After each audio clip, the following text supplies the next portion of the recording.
Broadcasting live from the Business RadioX studio, it's time for the GNFCC 400 Insider. Connect, build, and grow with the Greater North Fulton Chamber of Commerce.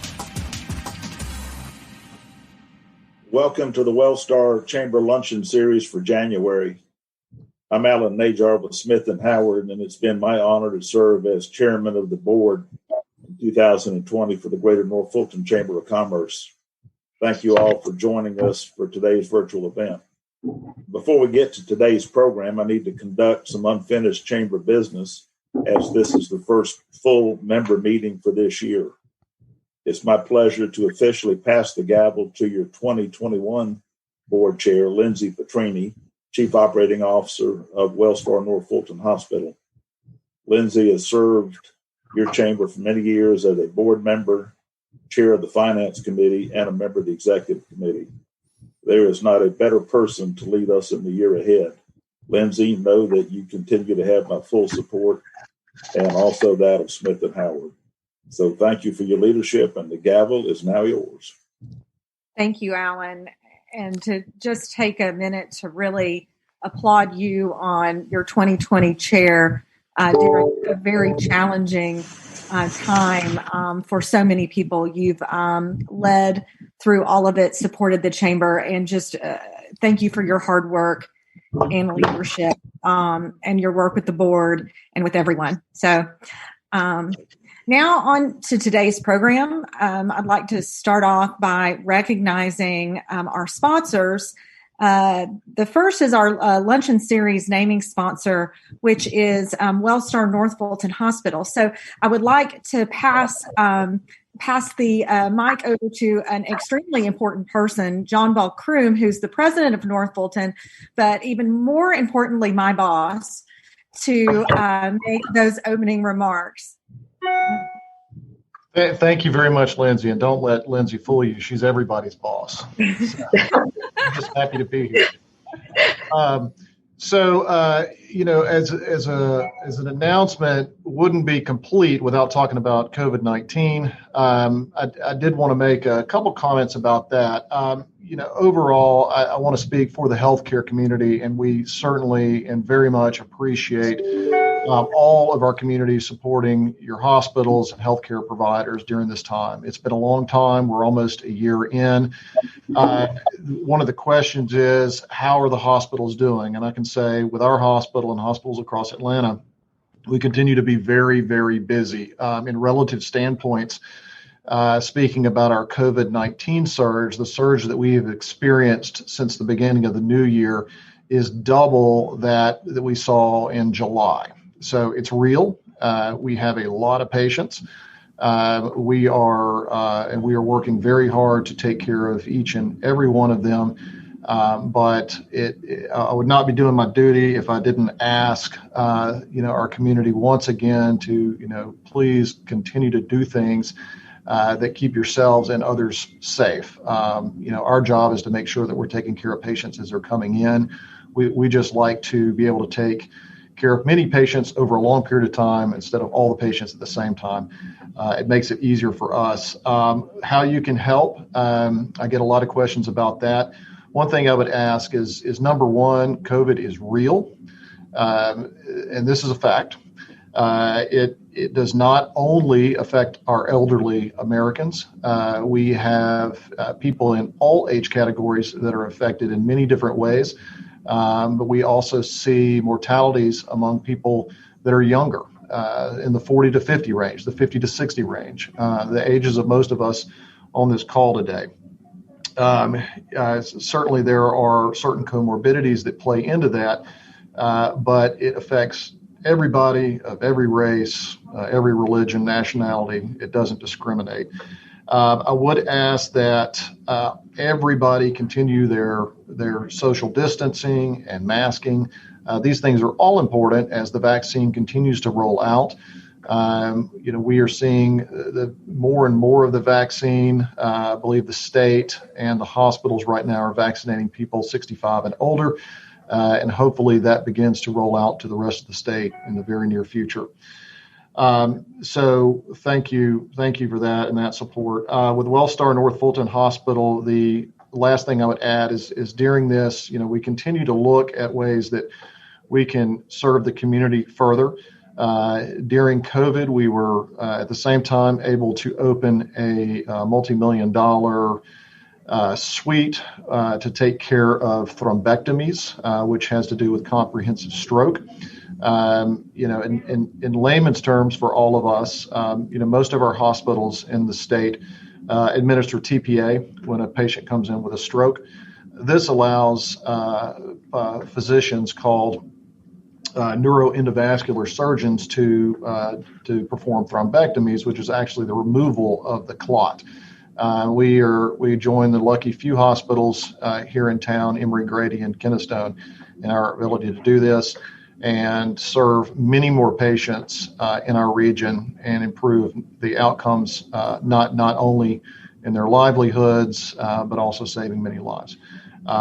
Again, we appreciate all the support. I hope all of you stay safe, and we will get through this together. Thank you. Thank you, John Paul. Next, we'll hear from our presenting sponsor. I'd like to ask Sean Taylor, managing partner with Smith & Howard, to say a few words. Sean? Thank you, Lindsay. Good morning. Like you, I'm looking forward to hearing what Dr. Dhawan has to say about the economic outlook for our state as well as the Southeast this coming year. Between the ongoing impact of COVID and the speculation about new legislation, there's understandably a lot of uncertainty for many of our clients for the upcoming year. It's an honor to be here today. We're a proud sponsor and supporter of the Chamber and co-sponsor for today's event.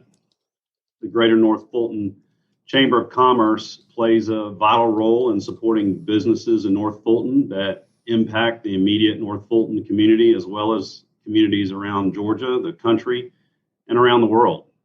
You've been instrumental in providing resources and opportunities during the pandemic as businesses work towards economic survival and recovery. Our own assurance services practice leader, Sean Spitzer, participated in Leadership North Fulton as a member of the class of 2020, so we're excited to continue providing ongoing resources from Smith & Howard to support the Chamber. Now, if you'll allow me to tell you just a little bit about Smith & Howard. I'm sure many of you have attended these meetings in the past and have heard about us, but we'll repeat a little bit for you. We're an Atlanta-based accounting and advisory firm. Our clients include privately held businesses and nonprofits throughout the Southeast, around the nation, and ultimately with an impact around the world. This is a banner year for us as we are getting ready to celebrate our 50th anniversary later this fall.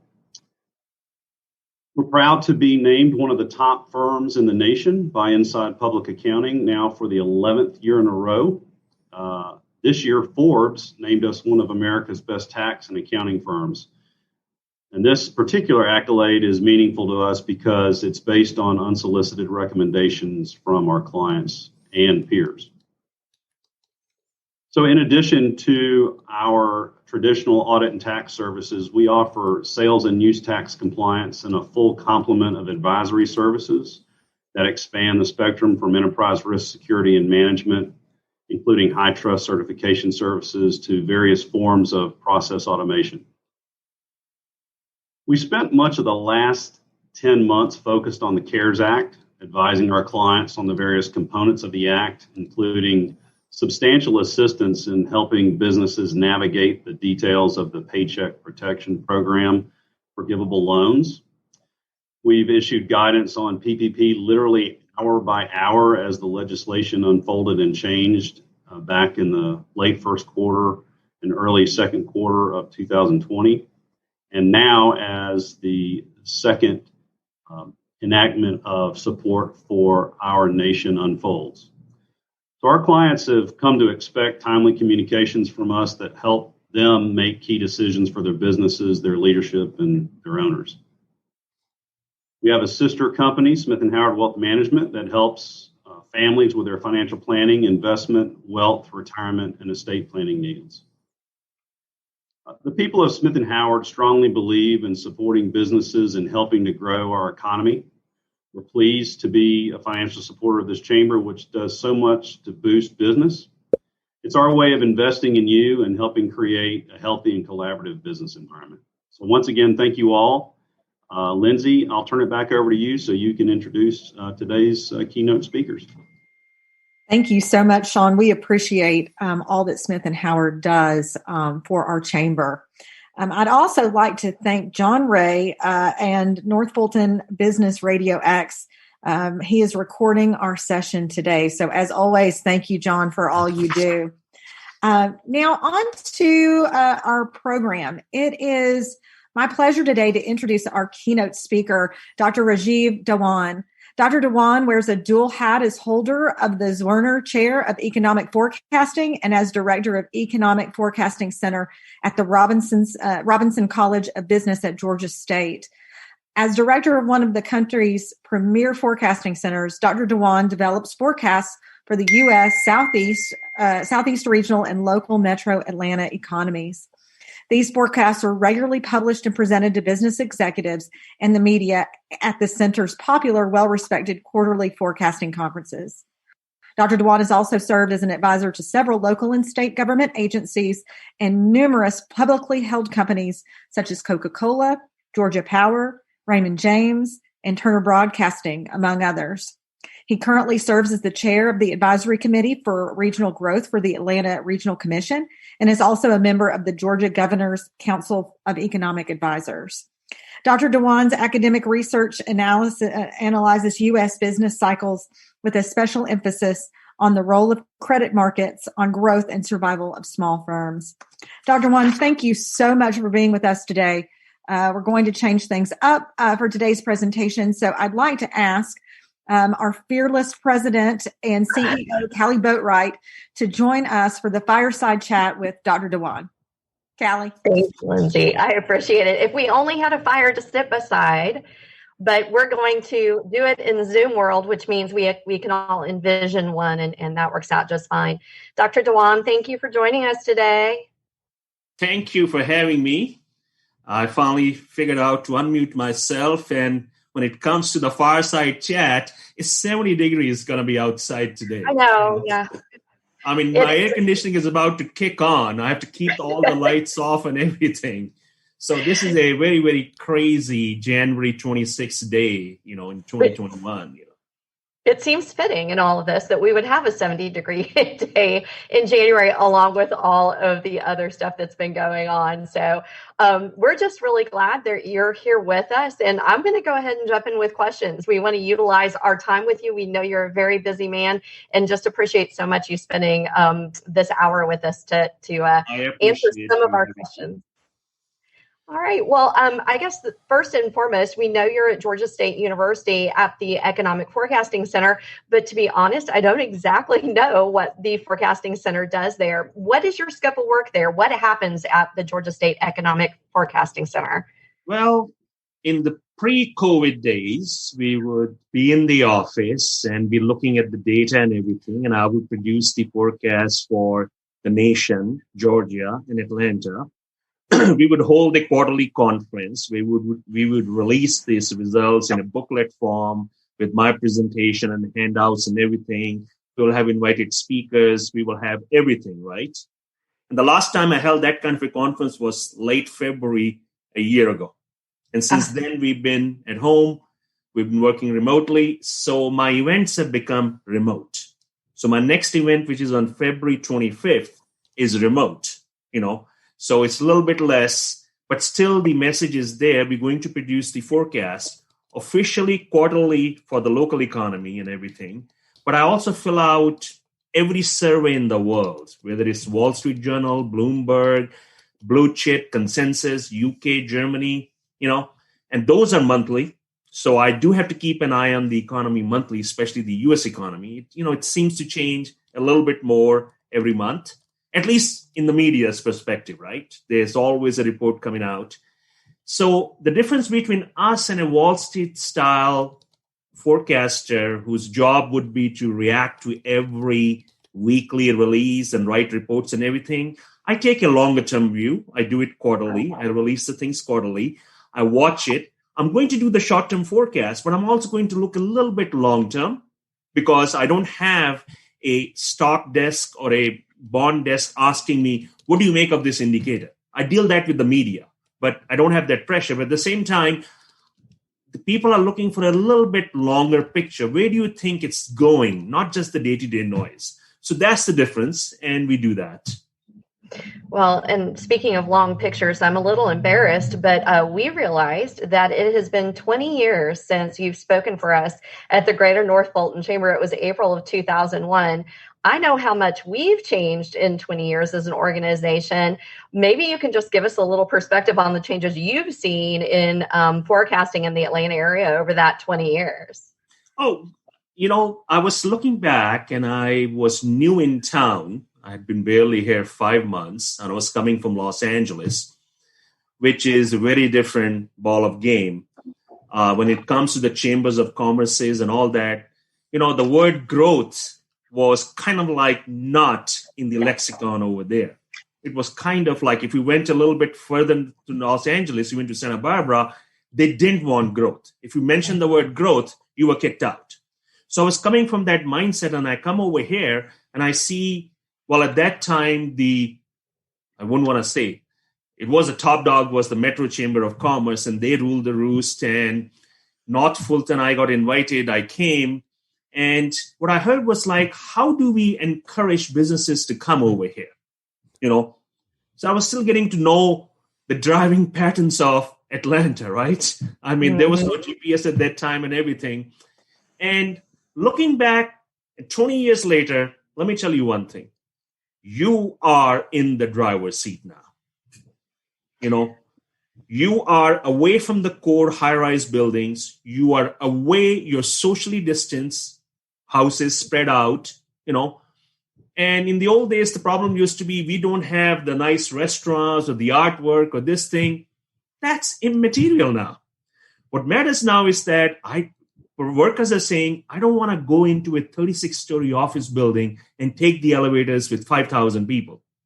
Whereas you have those low-slung office buildings where a company can come and say, give me all the five floors, I'll put in my people, and I own the place and I can control who goes in and out. That was not the requirement before. But now after the COVID, this is going to be the new thing. So you happen to be at the right place when this biological event happened. And I think you're going to benefit. And that's what I'm seeing in the announcements too. More talk about building smaller office buildings in Alpharetta, other places. They still talk about building the high rises in Midtown, but I don't think so. I shouldn't say it, but I can say it. I'll get into trouble. That's probably not a great idea, but Well, we like it up in North Fulton, so you can say that while you're on our call here. So that's okay with us. So let's get to the big question that we're all wondering about, the national economy. Right. So what are your expectations for performance of the economy over 2021, over the next 12 months, or even over the medium term? Well, I gave you a long promo about that. I think a little bit long term. And the reason I did that is that the difference between me and the other forecasters is the timing of the good times. What we call that 5% GDP growth. In my timing, there is a vaccine rollout, takes some time. People watch it to see if it's effective, which gets you to the fall. Everything has to go right. And then people come out and start spending and doing everything. So you have the bang for all this thing coming in late 21, early 22. So my 2022 is the most optimistic forecast compared to any forecaster. But 2021, I'm a realist. If I am not planning to go to an annual meeting of my organization, which is the National Association of Business Economists, in October, it tells you none of us are planning for that. And hospitality is a very big part of the bigger metro areas. Maybe not in North Fulton that much, but over here. So I'm looking at that thing and saying, I don't see people coming out and hugging their neighbor by March, April. That's what the other forecasters have it. The stimulus comes in, the money goes out, and people spend the money. Let me give you an example where the people are spending the money. There's a very small item in the GDP accounts called spending on watches and jewelry. Okay? That spending dropped by 50% in 2 months in March and April. And now it has recovered, all of it, and is running 20% higher. Now, who's buying watches? Who's going to work and showing it off or going to the restaurant or something? Who's buying the jewelry? Maybe the couples are cooped at home and they have to buy gifts for each other. That's one explanation as an economist. The other one my friend came up with was that, he has kids who are about to get married, and he says, look, if I was going to spend $30,000 on a reception and it's not going to happen now, it's going to be a Zoom reception, $5 and you're done. I'll give the $30,000 to the kids to buy the jewelry. And that's what's happening. So things have changed. And this kind of spending does not mean that the economy has come back to full tilt. For example, number of mortgages in forbearance in the national economy at the peak of the pandemic was 8%. Was it now? 5.5%. They came down as we opened up and we got some handle on it, but it hasn't gone to zero. You see, to me, the real recovery would be when this number becomes insignificant like it was before the pandemic. Remember, before, either you made your payment or you went in foreclosure. Forbearance did not exist, but it's now the reality of this COVID time. So now mortgages that are being originated by the banks, they're asking you to sign covenants saying that you will keep on making payments. It's a moral clause. You cannot enforce it. I mean, the market has done great, the real estate market, because everybody, I'll give you examples like I've heard the thing, you're a New Yorker, you got a nice brownstone, 5 million, you got 20 million in assets. And then in March, you lost 10 million of your assets because you're all in the market, right? And then you found the money. It's like found money by April, May, all the money had come back. And then you said, you know what? If I live in New York, I may end up dying. I can go down to Nashville, Atlanta, Charlotte, buy a house for $1 million, take some of my winnings off the table, buy it, and live my life. That is one of the big reasons there has been a movement of people towards cities in the Southeast, which is affordable, and they're buying. And I think North Fulton, all the areas around it are benefiting from that. Yeah. The stock market is very important for the health of the real estate market now. Well, the health of the real estate market, certainly residential real estate is going gangbusters right now. And we see that, of course, in North Fulton. And so let's think maybe a little more local as far as Georgia and Atlanta. Do you buy the proposition that the economy, at least now in the near term, is going to follow the virus? We heard from our hospital president at WellStar telling us about, what's going on with the virus and what they're going through right now. Do you believe the economy is going to follow that? You kind of said that you did, yes? Absolutely. And I was very glad to hear his remarks, because people think this virus is something separate and we can do something to the economy that's independent of the virus. And that's absolutely wrong. I mean, one of my headlines is, for the last 6 months I've been using, that this economic tango is being led by the virus.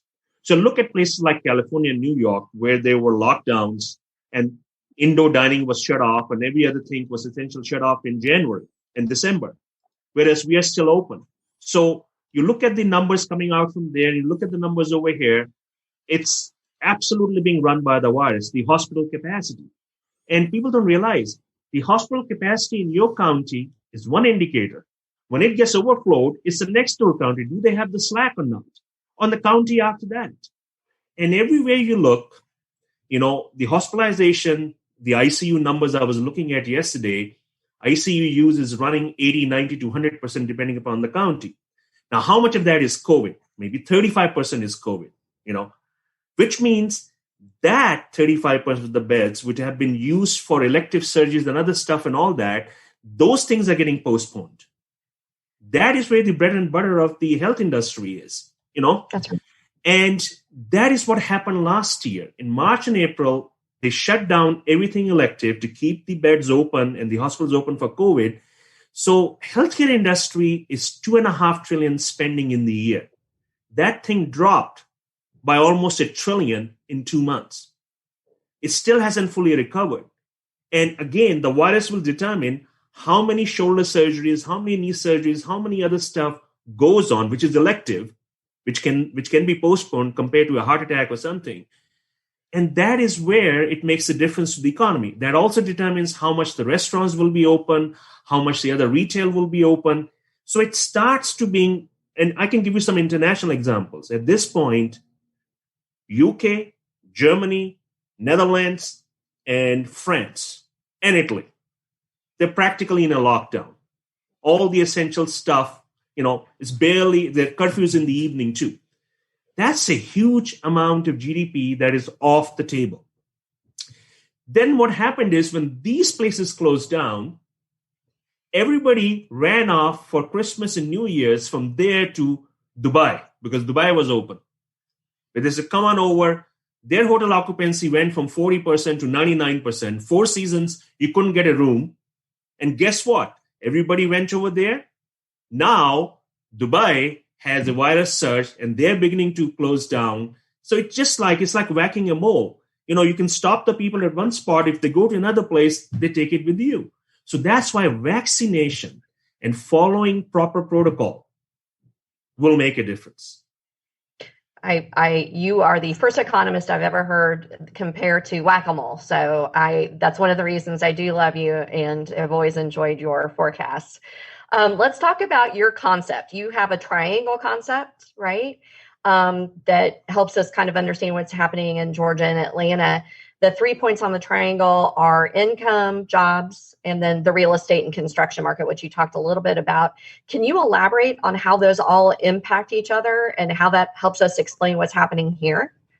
Thank you, Kelly, for bringing up my only contribution to forecasting, which is this triangle of money, which was a necessity, invention is, that saying. It happened. I had to do that because I was new in town. It's 2004. And the data is telling me, the official data of jobs data is telling me that there has been 80,000 jobs created in the Atlanta metro region. And I'm looking there and saying, if the jobs have been created, people should have been buying stuff and they should be paying their taxes. This is not Southern Europe or Brazil or India or something. People pay taxes over here on time. So I'm not seeing that in the numbers, in the income numbers. So that's where I came up. If you have jobs data that is giving you signals, because it can be conflicting signals, reconcile the signals with the income data, which is the personal income growth, which runs late, 3 months late. So you have to look at the tax collections, which are monthly. Reconcile with that before you make your real estate decisions. Do not do a shortcut that once you hear in the media that these many jobs were created or you read it, you immediately go say, I'm going to build these many apartment buildings and these many single family homes and all that. Please don't do that. You did that in the 90s. You got away with it. It was the growth times. Now it's the new times. It's a mature economy. It's a bigger metro area. Be careful. And guess what happens? A year later, when the data was revised, it's called benchmarking. I live with it. It went from plus 80,000 to minus 60,000. And that's what the income data was telling me. Sales tax were down, income taxes were down. So you couldn't have that growth over there. That's why I created that and I used that. It's like, you have to be careful. So right now, what I'm seeing is that we lost about 532,000 jobs in 2 months in March and April in the Atlanta metro area. Georgia, state of Georgia, Atlanta metro is 70% of that. In the next 6 months, 8 months, we have recovered almost 400,000 of those. So the shortfall is about 20% still, okay? Mm-hmm. Which is better than the nation because the nation is still more lower. But here's the difference. start looking at those well-paying jobs called the catalyst sector jobs in the corporate sector, in manufacturing, in IT sector, in logistics, transportation, healthcare. Those jobs, we lost the same amount as the nation. The recovery is pretty much the same too. But the recovery is still 40% behind over there. And that is what will determine how many houses you're going to sell. Initially, you were able to sell everything. Because remember, all the hordes of people escaping San Francisco, New York, LA, buying in cheaper place. We are relatively very cheap in the Southeast. Whether it's Nashville, Atlanta, Charlotte, it is dirt cheap compared to California and New York. That's one of the reasons I'm here, And so it was easy. But to sustain it, you still have to have endogenous growth in your local economy. Now, you can always import growth by putting in companies over there, but that sum total still has to be higher, right? You can bring people in from core of Metro Atlanta, but then when you add it up, you still have to have growth. And that is a little bit one of my concerns, that it will take some time before we see that endogenous growth. Yeah, and you hear people, of course, refer to North Fulton in some respects being somewhat in a bubble because of the high numbers of healthcare and IT jobs in this area. So our unemployment rates are at least for this time period now very low. And seem to have recovered more quickly, to your point about, Atlanta looks a little different than perhaps the state of Georgia and certainly the rural economy. Do you think that Atlanta, aligns with what's happening in the nation, or do you think we're better in that respect? See, nation numbers that you see, they are the average of everything. So right. Atlanta seems to be beating the nation in certain aspects, especially when it comes to the number of jobs in hospitality and retail trade, because we never closed down that much. We're still open. Of course, we're still down, but we're still open, right? Right.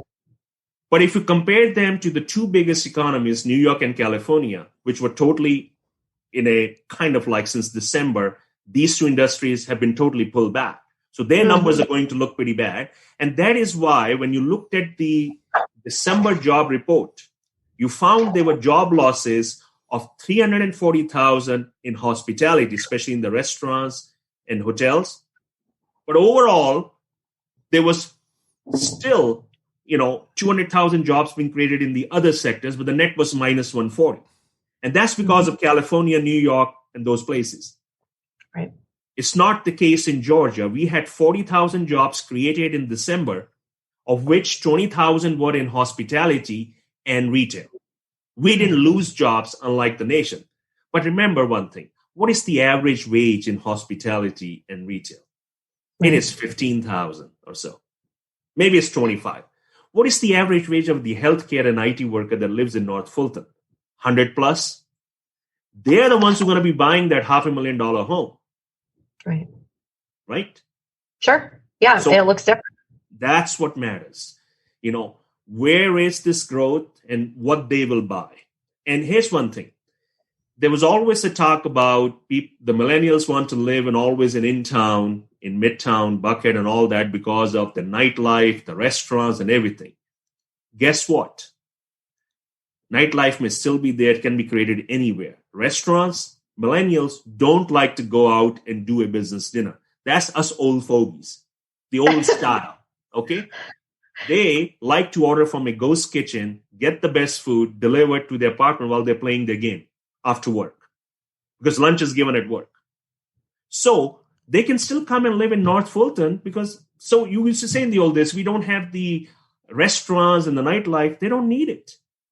Well, we do now, so we got to get you back up here because we've got incredible. But what I'm saying is, compared to like having 20 restaurants in one block, it was like an impediment in the old days. Should we have with people come and live over here? Now everybody says I can always order in. I'm telling you one thing: the future of dining is ghost kitchens and other stuff. It is not the formal dining. There's going to be higher level formal dining, and there's going to be that fast food, and in between will be the ghost kitchens. Yeah, where nobody's out dining. Well, let's talk about the economic impact or the components in the future. One of the big areas is consumer demand, and I know you're tying it to COVID, but give us your thoughts on consumer demand this year. What are we going to see? We are going to see very decent spending, provided the virus does not put us into a bad spot by March, April. You see, because when you don't have to actually close down. The data shows, the credit card data shows that moment the virus becomes resurgent, people pull back on spending automatically. You don't have to tell them to stay home. That happened in March, April, that happened in July, that happened in late November, December.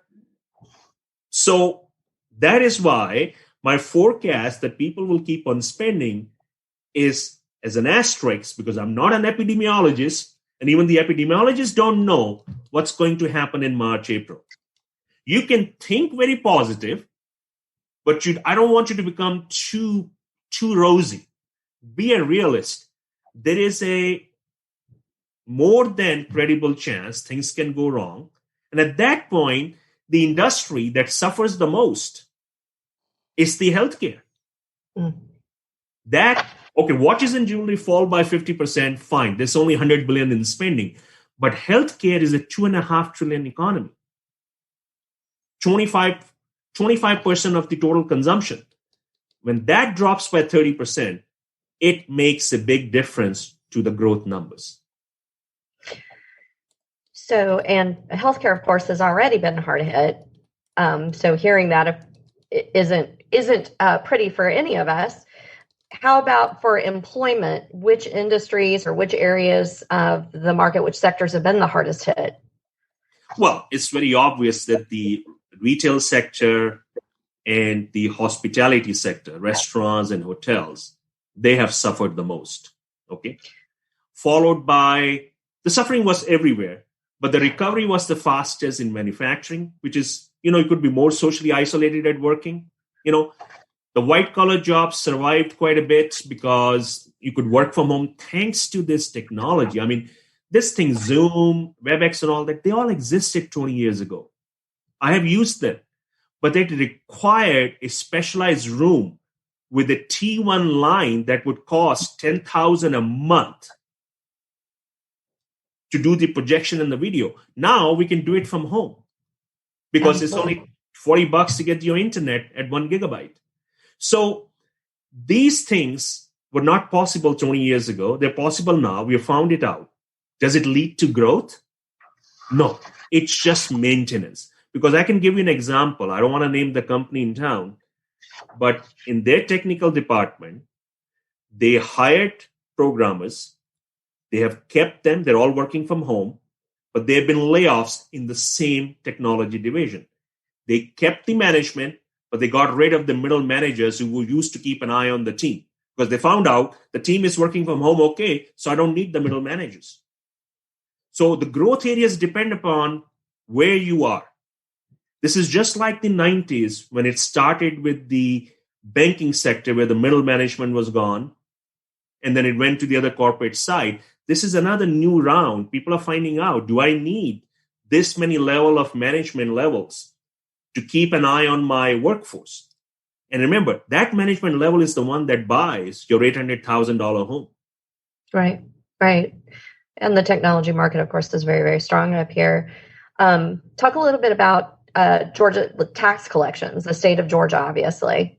Yes. Our tax collections, when we shut down in March and April, they tanked. Not as badly as California and New York, but they still went down by 6%. In the next 9 months, they have recovered 6% because we have gone out and bought. We may not have gone into a mall, but we all have done online shopping. Mm-hmm. And the other thing that really floated the boat for tax collections, people don't realize it. The state unemployment insurance payments were usually small, but the federal $600 per week that came in, that is taxable at the state level. You have to pay your 6% tax on that.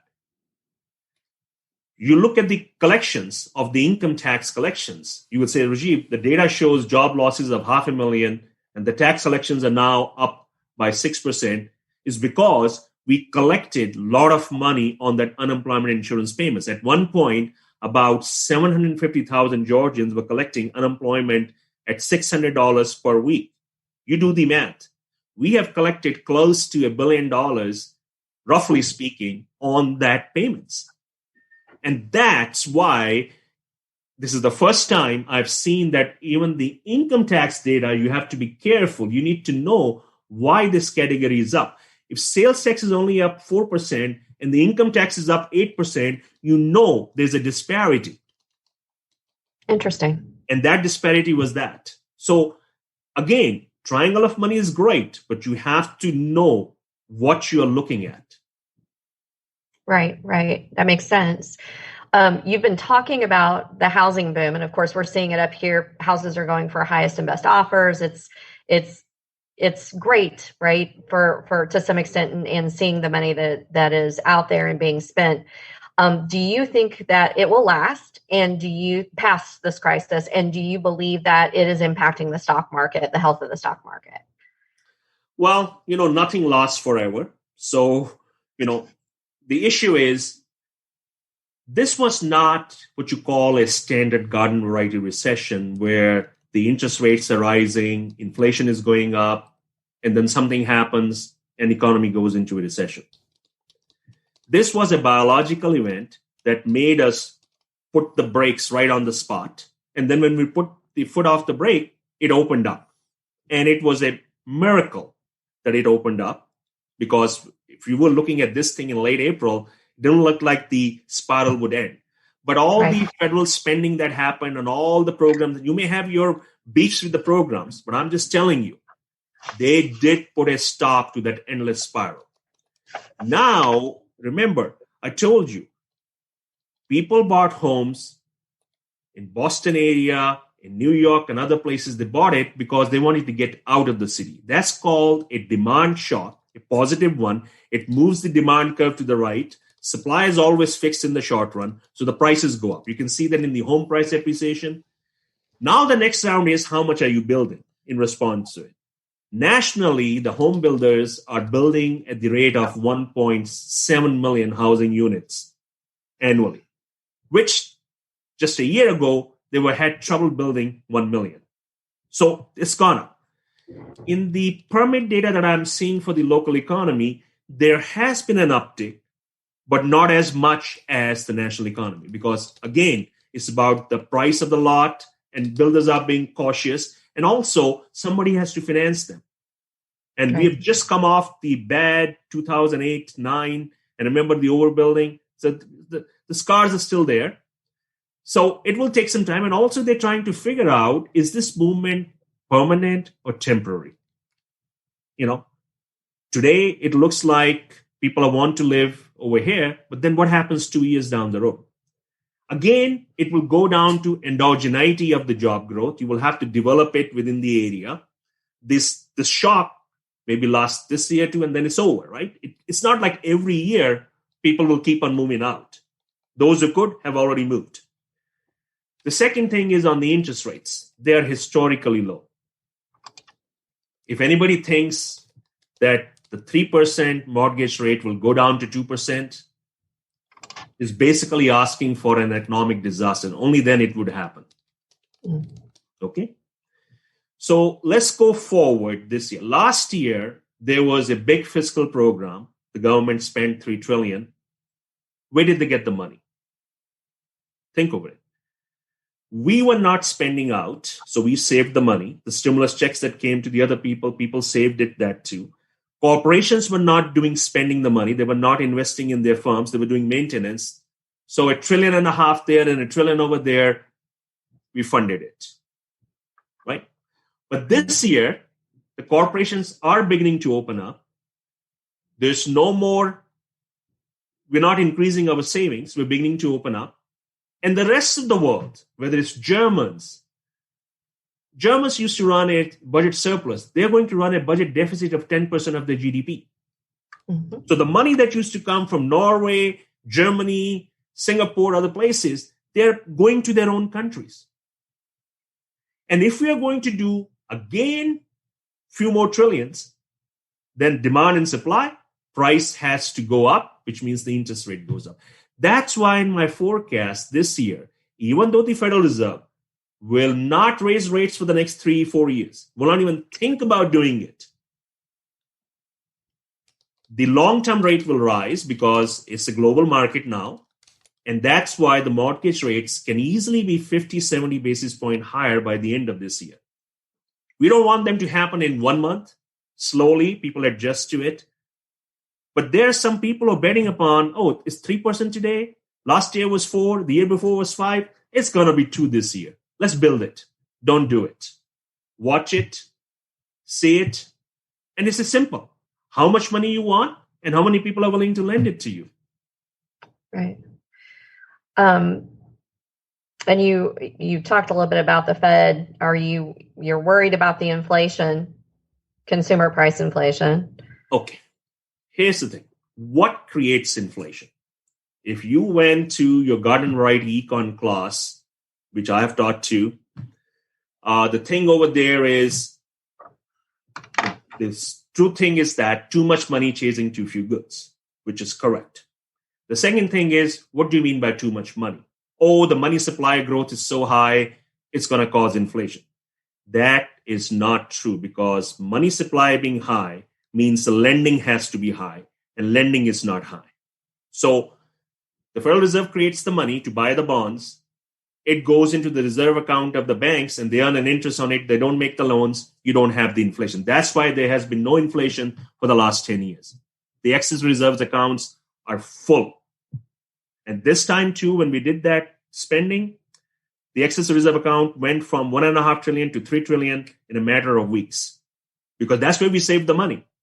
Okay. Mm-hmm. So inflation happens if this would be, you would say, I would love to take that inflation. Let me give you a counterfactual scenario to my forecast. Let's say by March, April, everybody is vaccinated. This thing is gone. We have come out. We're hugging our neighbors. We're having parties and everything. That means everything is back to normal. It was a bad dream. And then everybody says, I need to travel. I need to get on the plane. I need to buy this thing. Let me get that watch. Let me get that suit. Let me get that shoe. All of a sudden, the demand comes at the same time and the supply is limited. You will have inflation. I would take that inflation anytime, because it's going to be one time and it's over. But that's not the way I see it. I don't see inflation happening because I don't see the demand coming back to normal for a while. It's going to be slow and steady. And remember, I told you, how many people are still in forbearance? 5.5%. That is a lot of households that are not going to be spending money because they know they have to pay off the mortgage debt. Right. That makes sense. And as you mentioned, interest rates rising, as far as, that expectation, you've already said, trying to keep those controlled, right? We don't want that to happen by the Fed in the near term anyway.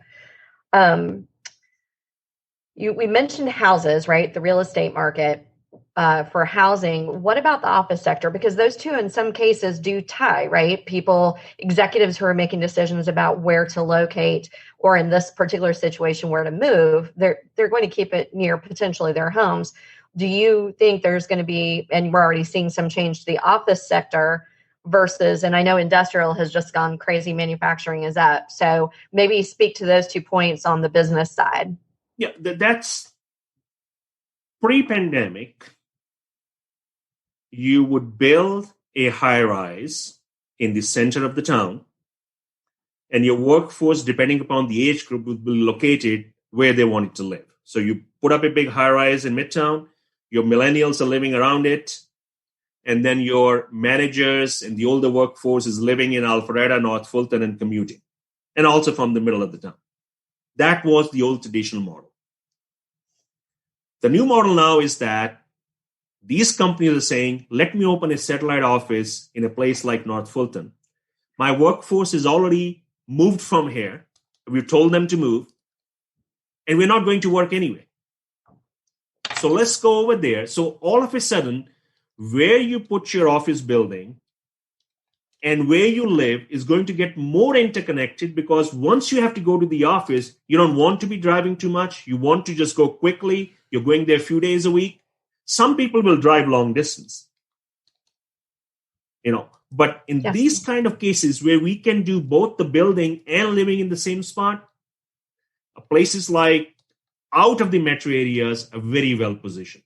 Not to say that the metro area won't do, but it will have to be a different way. Mm-hmm. No more 36-story tower and people living in a high-rise building next door in an apartment and coming over to work. Right.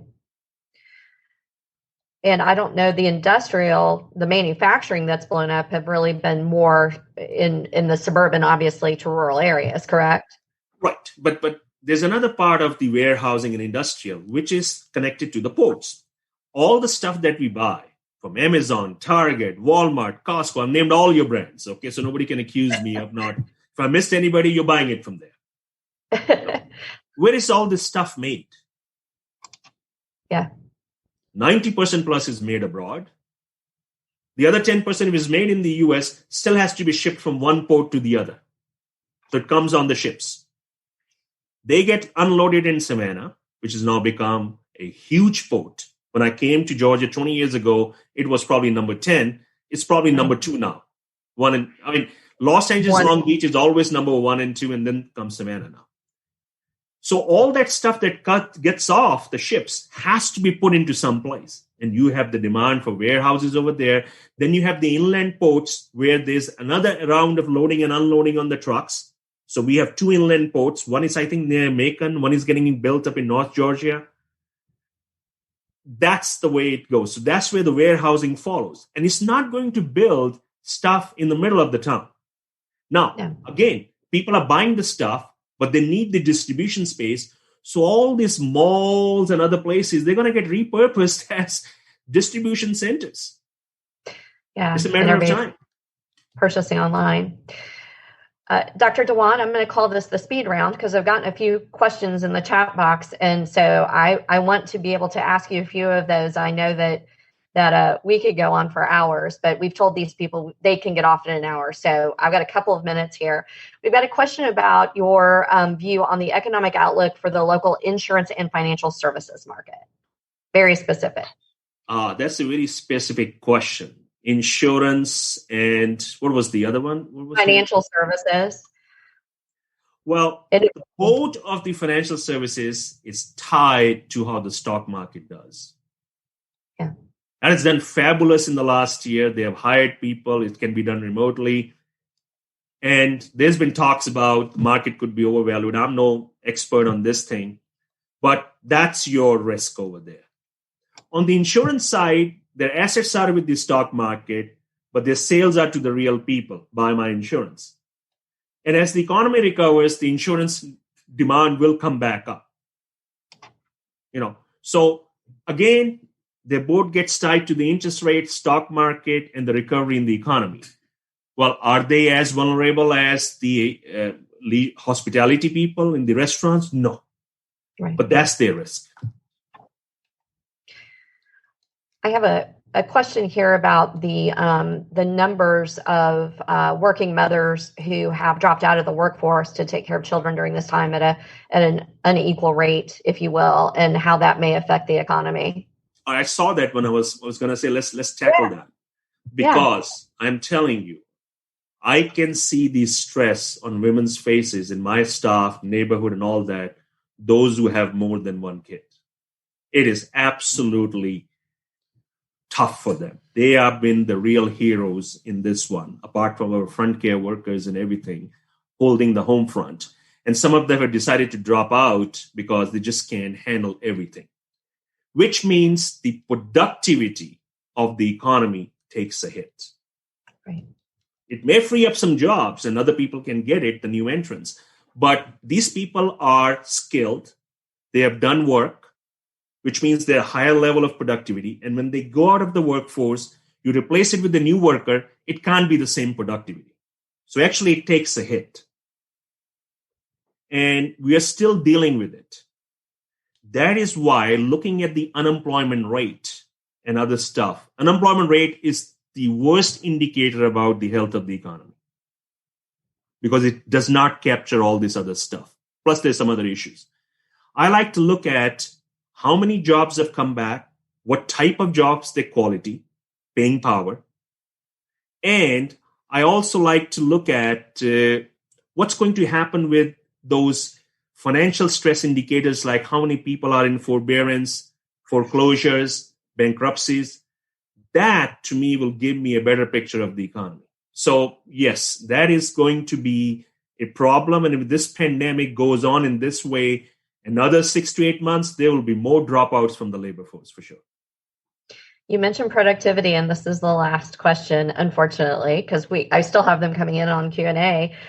Is it possible that the silver lining of this entire period could be a productivity boost or spurt when we emerge?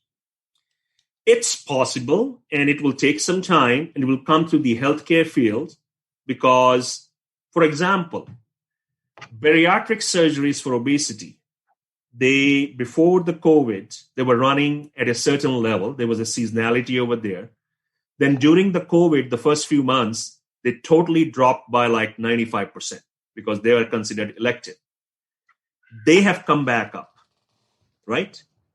Now, people may become more about, I need to be not obese. So they may do things more about that, and that can lead to more healthcare demand. That can lead to more changes on the healthcare side. And of course, if your health statistics are better, then your productivity is better, then your long-term income potential is better. So I see the effect through that, but it will take some time. It's not going to be 3-6 months. This is a 3-6-10 year proposition. Okay, I understand. Well, it's a mixed bag. I definitely, it's always good to have you with us. We will not wait 20 years again. We appreciate you taking the time to be with us, but we know it's an interesting time, right? I mean, no one has a crystal ball. We appreciate you sharing with us your research and what it's demonstrating. But as you mentioned, it's long term. There's a lot that's going to go on over the long term. Unfortunately, that's all the time we do have for questions for today. Dr. Dhawan, thank you for being with us and your excellent forecast. As we close out, I really want to thank our sponsors, Wellstar North Fulton Hospital and Smith & Howard, for supporting the event. And of course, thank you to John Ray for being our media sponsor and recording today. I also want to thank everyone who joined us virtually. We had about 120 people on the call. The next WellStar monthly event will be held on February 23rd and is about our growing economic impact and growth of the esports industry, which is absolutely growing by leaps and bounds. We're excited to welcome an outstanding panel of experts, including Todd Harris with Skillshot, Brennan Dicker with Georgia State University's esports training, and Asante Bradford with the Georgia Department of Economic Development. Thank you to the Development Authority of Fulton County for sponsoring that event. I hope you'll plan to join us on Thursday, February 4th, as we partner with both Roswell Inc. and the Johns Creek Chamber to bring our first seminar in our AT&T Small Business Seminar Series. We're going to focus on outsourcing services and have a great lineup of panelists for technology experts like Kelly Hartz with Eclipse Networks, David Hammond with Able Solutions, and Lori Winters with Thread HR. Thank you to Phone One and Vineyard Johns Creek for sponsoring that event on February 4th. Please be sure to check our calendar. We have lots of upcoming events online at GNFCC.com. We appreciate all of your time. Again, Dr. Dhawan, thank you for being with us. Sean, Lindsay. Thank you, Kelly, for moderating the interview. It's a tough job, but you did great. I sound a lot smarter, so thank you for that. I feel better at the end. You make me look better, so that's what matters. Thank you all so much, and we'll talk to you soon. Bye-bye.